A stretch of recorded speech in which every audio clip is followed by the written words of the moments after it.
Hello everyone, आज हम बात करेंगे फैंटास्टिक फोर मूवी 2 के बारे में, जो है rise of the silver surfer. Film की शुरुआत में हम स्पेस में एक प्लेनेट को देखते हैं जो अचानक से विस्फोट हो जाता है और उसमें से एक रोशनी निकलती है जो पृथ्वी की तरफ पड़ने लगती है।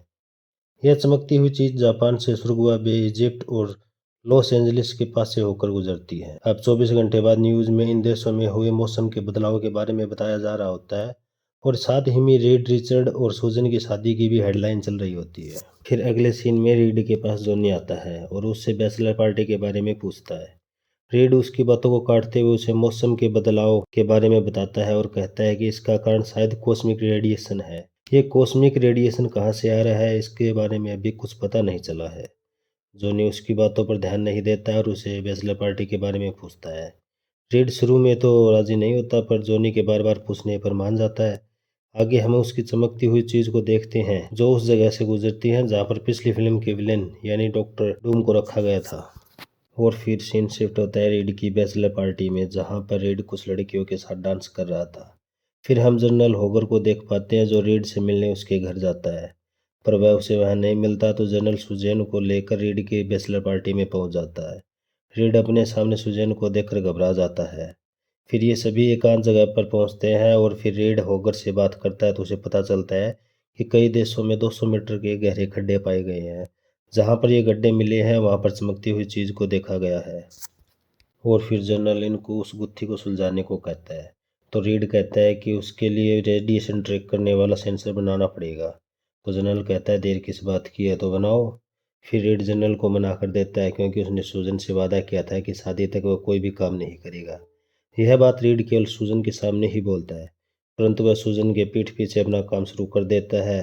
अब सीन शिफ्ट होता है 4 दिन बाद जहाँ पर रीड सेंसर बनाने में कामयाब हो जाता है और उसकी शादी का दिन भी आ जाता है जहाँ पर रीड और सूजन शादी वाली जगह पर पहुंचते हैं। फिर हम उस चमकती हुई चीज को देख पाते हैं जो न्यूयॉर्क शहर से होकर गुजरती है और जिस पर विक्टर यानी डूम पर नजर रखे हुए होता है। हेलीकॉप्टर नीचे गिरता देख अफरा तफरी का माहौल हो जाता है। सारे लोग डर कर इधर उधर भागने लगते हैं। तब सुजैन फोर्स फील्ड बनाकर उसे रोकने की कोशिश करती है। बेन और रीड भी उसका साथ देते हैं। रीड जॉनी को उस चमकती हुई चीज का पीछा करने को कहता है। जब जॉनी उसका पीछा कर रहा होता है तब हमें पता चलता है कि ये चमकती हुई चीज दीवारों के आर पार भी जा सकती है। जिसे हम चमकती चीज समझ रहे हैं वो एक इंसानों की तरह दिखने वाला सिल्वर का बना होता है जो एक सर्फिंग बोर्ड जैसे दिखने वाली चीज पर हवा में उड़ रहा है और जगह जगह गड्ढे बना रहा है। सिल्वर सर्फर जॉनी को अपने पीछे आता देखकर अपनी स्पीड बढ़ा लेता है। फिर जॉनी भी अपनी स्पीड बढ़ाता है। फिर अचानक सिल्वर सर्फर रुक जाता है और जॉनी को पकड़ लेता है और उससे बहुत ऊंचाई पर ले जाता है और उसे वहां से नीचे फेंक देता है। जॉनी खुद को संभालता हुआ पृथ्वी पर लैंड करता है और फिर बैक्स्टर टावर पहुंचता है। फिर हम फंटास्टिक फोर टीम को जनरल होगर के साथ देखते हैं। फिर जॉनी उन्हें बताता है कि सिल्वर सर्फर ने उसे टच किया है, तब से उसे अजीब सा महसूस हो रहा है। इतना कहकर जॉनी वहां से बाहर चला जाता है, जिसके पीछे पीछे उसकी बहन सुजैन भी आ जाती है और उसे टच करती है। तो उसे एक झटका सा महसूस होता है जिसके कारण उनकी पावर एक्सचेंज हो जाती है, जिससे सूजन ह्यूमन टॉर्च में बदल जाती है और जॉनी गायब होने लगता है। जब रीड की नज़र सूजन पर पड़ती है तो वह जल्दी से भागकर उसके पास आता है। फिर जॉनी से सारी बात जानने के बाद रीड जॉनी को उससे सूजन को टच करने को कहता है। फिर जॉनी के टच करने पर इनकी पावर वापस से एक्सचेंज हो जाती है और इनको अपनी शक्तियाँ वापस मिल जाती है। रीड जॉनी पर रिसर्च करता है पर उसे ज़्यादा कुछ पता नहीं चलता। अगले सीन में हम देखते हैं कि विक्टर ने सिल्वर सर्फर को ट्रेस कर लिया है। वो हेलीकॉप्टर से उसके पास जा रहा है जहां पर सिल्वर सर्फर अभी भी गड्ढा बना रहा होता है। फिर सिल्वर सर्फर ऊपर आता है। विक्टर उससे पूछता है कि तुम क्या चीज हो और कहां से आए हो, तुम काफी ताकतवर लगते हो। अगर हम साथ मिल जाए तो पूरी दुनिया पर राज कर सकते हैं। सिल्वर सर्फर विक्टर की बातों को इग्नोर कर वहां से जाने लगता है तो विक्टर को गुस्सा आता है और वो उस पर हमला करता है। विक्टर का यह हमला उस पर ज्यादा असर नहीं करता और फिर सिल्वर सर्फर हमला करता है जिससे विक्टर दूर जाकर गिर जाता है। फिर सीन शिफ्ट होता है रीड पर, जिसे सैटेलाइट से 4 गड्ढों के बारे में पता चलता है तो वह उन पर अपनी रिसर्च तेज कर देता है। फिर रीड को पता चलता है कि ये गड्ढे सिल्वर सर्फर एक खास पैटर्न में बना रहा है तो उससे अगला गड्ढा लंदन में बनाएगा। इस बात का पता चलने पर फैंटास्टिक की पूरी टीम लंदन के लिए निकल जाती है, पर उनके पहुंचने से पहले ही सिल्वर सर्फर अपने काम को अंजाम दे चुका होता है, जिसके कारण लंदन का आई विल टूट कर नीचे गिरने लगता है, जिसके कारण लोगों की जान खतरे में आ जाती है। तभी वहाँ पर फंटास्टिक फोर की टीम पहुंच जाती है और उन लोगों की मदद करती है और उस आई व्हील को नीचे गिरने से रोकती है। तभी सिल्वर सर्फर उस गड्ढे से निकल कर जाने लगता है तो जॉनी उसका पीछा करता है। वह रीड से टकरा जाता है जिसके कारण उसकी पावर एक्सचेंज हो जाती है।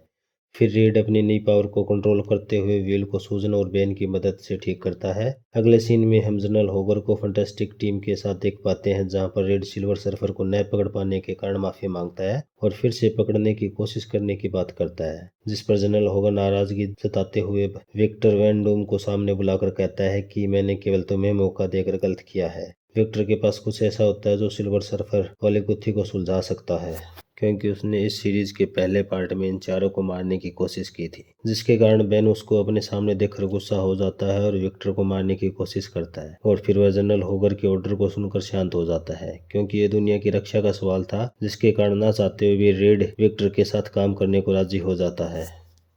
आगे विक्टर सिल्वर सर्फर के साथ हुए झगड़े का वीडियो दिखाता है, जिसके कारण उन्हें पता चलता है कि जो एनर्जी सिल्वर सर्फर यूज करता है वह उसके बोर्ड के अंदर से आती है। अगर हम किसी तरह सिल्वर सर्फर को उसके बोर्ड से अलग कर दें तो सारी प्रॉब्लम ही खत्म हो जाएगी। आगे विक्टर और रेड मिलकर एक नई डिवाइस टेक्नो प्लस बनाना शुरू करते हैं और 24 घंटों की मेहनत के बाद टेक्नो प्लस को बना लेते हैं। फिर हम विक्टर को देख पाते हैं जो चोरी छुपे एक अलग ही डिवाइस पर काम कर रहा होता है और जब भी कोई उसके सामने आता है तो वह अपने द्वारा बनाई हुई चीजों को छुपा लेता है। जैसा कि सिल्वर सर्फर एक पैटर्न में गड्ढे बनाता था तो रीड उसको फॉलो करता है और फिर ब्लैक फॉरेस्ट जर्मनी में जनरल और अपने दोस्तों को लेकर पहुंचता है। फिर ये चारों उस डिवाइस को अलग अलग दिशा में ले जाकर ऑन करते हैं। रीड, बेन और जॉनी तो अपना डिवाइस ऑन कर देते हैं, पर सुजैन जब अपना डिवाइस ऑन करने लगती है तभी वहां पर सिल्वर सर्फर आ जाता है। पहले तो सुजैन जनरल समेत अपनी पूरी टीम को सिल्वर सर्फर के यहाँ आने की बात बताती है और फिर सिल्वर सर्फर से पृथ्वी पर आने और उसको बर्बाद करने का कारण पूछती है, जिस पर सिल्वर सर्फर कहता है कि पृथ्वी को कोई और बर्बाद करना चाहता है, मैं तो बस उसके लिए काम कर रहा हूँ।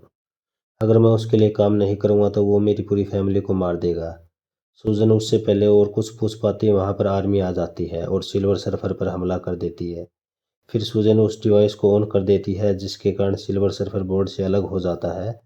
फिर जनरल उसे अपने साथ ले जाता है और जनरल सरकारी मसला होने के कारण रीड की टीम को दूर रहने को कहता है। फिर हम सूजन, रीड, जॉनी और बेन को एक अलग कमरे में देखते हैं जहां पर सूजन सिल्वर सर्फर से हुई उस बातचीत के कारण थोड़ा परेशान होती है और अपनी टीममेट की मदद से एक बार फिर से सिल्वर सर्फर से बात करना चाहती है। और फिर आगे लंच टाइम में सूजन अपनी पावर का इस्तेमाल करके गायब हो जाती है और जब सिल्वर सर्फर के पास कोई नहीं होता तब उसके पास पहुंचकर बात करना शुरू कर देती है, जहां पर पता चलता है कि इसके मालिक का नाम गैलेक्टस है और वह अपनी खुशी से गैलेक्टस के लिए काम नहीं कर रहा है। उसने उसकी फैमिली को बंदी बनाकर रखा है। गैलेक्टस एक क्लाउड लाइक एंटिटी है जो जिंदा रहने के लिए किसी भी ग्रह की ऊर्जा का यूज करके अपनी भूख मिटाता है। उसका बोर्ड एक वायुकुंड की तरह है, यानी कि बोर्ड को फॉलो करके वह उसके पास आता है। यहाँ पर सिल्वर सर्फर का काम पूरा हो चुका है और जल्द ही वह अपनी बोर्ड को फॉलो करता हुआ आएगा। फिर आगे ये चारों मिलकर इस नतीजे पर पहुंचते हैं कि वो इस बोर्ड को नष्ट कर देंगे। वहीं पर इस जगह पर विक्टर पहुंचने के बाद अपना असली रंग दिखाता है और वह जनरल होगर समेत सारे सोल्जर्स को मारकर बोर्ड ले लेता है और फिर अपने डूम वाले अवतार में वहां से भाग जाता है।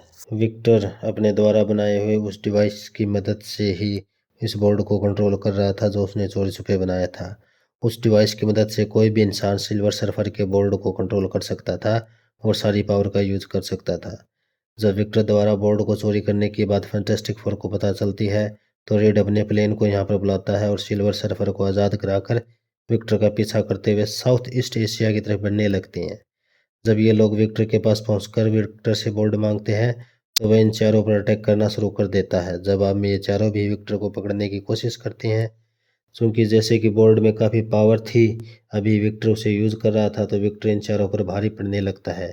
तभी रीड अपने प्लेन को 3 मिनी प्लेनों में अलग कर देता है, जिसके बाद में सारे लोग अलग अलग होकर विक्टर को डिस्ट्रैक्ट करने की कोशिश करते हैं, मगर अभी भी विक्टर इन चारों पर भारी पड़ रहा होता है। आगे विक्टर को ये लगता है कि वह सिल्वर सर्फर को मार देगा तो बोर्ड की कंट्रोल करने वाला कोई और नहीं रहेगा, इसलिए वह सिल्वर सर्फर पर हमला करता है जो सूजन के साथ होता है। विक्टर के हमला करने पर चोट सूजन का प्लेन सह नहीं पाता और वो क्रैश हो जाता है। फिर विक्टर सिल्वर सर्फर को मारने के लिए एक रोड उस पर फेंकता है, जिसे सूजन बीच में आकर अपने फोर्स फील्ड से रोकने की कोशिश करती है, मगर सूजन उसे रोक नहीं पाती और वो रोड सूजन के सीने में घुस जाती है। सूजन को इस हालत में देखकर रीड, जॉनी और बेन उसके पास आते हैं। रीड अपने प्यार को इस हालत में देखकर बहुत दुखी होता है। जॉनी और बेन को भी बहुत गुस्सा आता है। फिर रीड उसे बताता है कि विक्टर ने एक डिवाइस अपने हाथों में बांध रखी है। अगर वो उससे अलग हो जाए तो विक्टर अपने आप बोर्ड से अलग हो जाएगा। जैसा कि हम जानते हैं कि जॉनी अगर किसी की पावर को टच कर ले तो वह अपने अंदर ले सकता है, तो वह अपने सभी टीममेट को एक साथ टच करता है और उन तीनों की पावर एक साथ लेकर विक्टर पर हमला करता है। तो चारों की पावर जॉनी के अंदर आने के कारण जॉनी काफी ज्यादा स्ट्रांग हो जाता है और मौका पाकर विक्टर के हाथों में बंधे डिवाइस को नष्ट कर देता है, जिससे विक्टर बोर्ड से तुरंत ही अलग हो जाता है। और फिर हम सूजन को देख पाते हैं जो उस रोड के लगने के कारण दम तोड़ देती है। और फिर सिल्वर सर्फर अपने बोर्ड को अपने पास बुलाता है और फिर उस पर सवार हो जाता है। उसके ऐसा करते ही उसमें सारी पावर वापस मिल जाती है। फिर वह अपनी पावर का यूज करके सूजन के सारे घावों को ठीक करता है और उसे जिंदा भी कर देता है। और फिर हम आगे गैलेक्टस को देख पाते हैं जो पृथ्वी के करीब पहुंच जाता है और अपनी ऊर्जा से सिल्वर सर्फर द्वारा बनाए गए गड्ढों से पृथ्वी के कोर को अपने अंदर खींचना शुरू कर देता है। गैलेक्टस के ऐसे करने से पृथ्वी पर अफरा तफरी का माहौल शुरू हो जाता है, जिसे देखकर के सिल्वर सर्फर जॉनी की मदद से गैलेक्टस की तरफ बढ़ता है और कहता है कि अब मैं तुम्हारी गुलामी नहीं करूंगा और न ही किसी और प्लेनेट को डिस्ट्रॉय करने दूंगा। इतना कहकर सिल्वर सर्फर क्लाउड या धुएं जैसे दिखने वाले उस गैलेक्टस के अंदर घुस जाता है और अपनी पावर का यूज करके गैलेक्टस में खुद को मार डालता है। गैलेक्टस के मर जाने के बाद जॉनी द्वारा टीममेट को टच करने की वजह से अपनी पावर एक्सचेंज होना बंद हो जाती है और वह पृथ्वी पर सब कुछ पहले जैसा हो जाता है।